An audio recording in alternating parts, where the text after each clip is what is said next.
Diketahui fungsi f memenuhi bentuk ini, nilai dari f4 adalah, sebelum kita lanjutkan, kategori untuk soal ini apakah kategori soal yang susah atau yang mudah?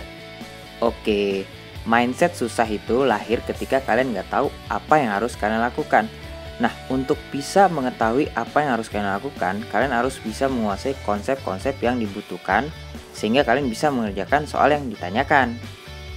Dari konsep-konsep itulah lahir sebuah ide untuk membantu kalian menyelesaikan soal yang menurut kalian susah ini.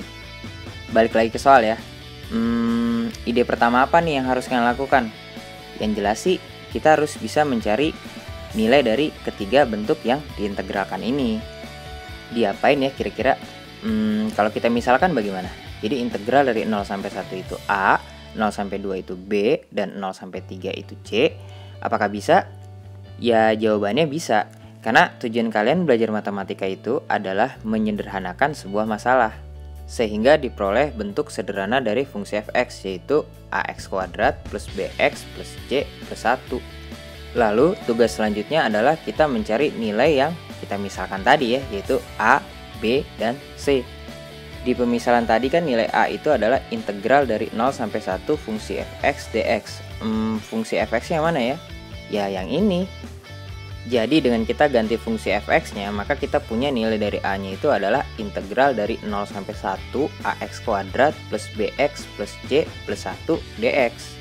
Kemudian kita integralkan seperti biasa ya. Jadi kita punya sepertiga ax pangkat 3 ditambah setengah bx kuadrat ditambah cx ditambah x. Lalu kita substitusikan nih. Jadi nanti kita punya nilai a itu sama dengan sepertiga a ditambah setengah b ditambah c ditambah 1. Lalu kalau kita kumpulkan semua variabel pada satu ruas, maka kita punya sebuah persamaan baru, yaitu 4a min 3b min 6c sama dengan 6. Nanti ini kita tulis sebagai persamaan yang pertama. Kalau kalian perhatikan, arah dari soal ini udah mulai ketebak loh. Maksudnya tuh ide selanjutnya tuh apa? Nah, di sini kan kita punya 3 variabel ya, yaitu a, b, dan c. Tapi kita hanya punya satu persamaan nih. Nah, untuk bisa menyelesaikannya, kita butuh minimal 3 persamaan yang akan kita selesaikan dengan cara SPL, sistem persamaan linear. Tapi di sini 3 variabel ya. Oke, coba dipahami dulu ya. Nah, persamaan yang lainnya tuh bisa kita peroleh dari pemisalan yang B. Ya, caranya sih sama aja ya. Paling beda di batasnya aja ya. Tadi kan 01 nih, sekarang 02. Sehingga kita punya persamaan yang kedua, yaitu 8a plus 3b plus 6c sama dengan negatif 6.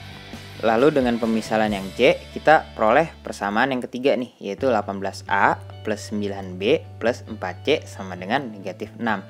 Ya, cara sih sama aja ya, batas-batasnya aja tadi yang beda. Nah, dari ketiga persamaan ini, dengan sedikit proses eliminasi dan substitusi, maka kita memperoleh nilai dari A itu sama dengan 0, B itu sama dengan min 2/7, dan C itu sama dengan min 6/7. Dengan diperoleh nilai dari A, B, dan C, maka nilai dari F4-nya bisa dengan mudah kita cari ya. Jadi dengan kita ganti X-nya dengan 4, A-nya dengan 0, B-nya dengan min 2/7, dan C-nya dengan min 6/7, maka hasilnya adalah negatif 1. Jadi jawabannya yang C. Gampang kan?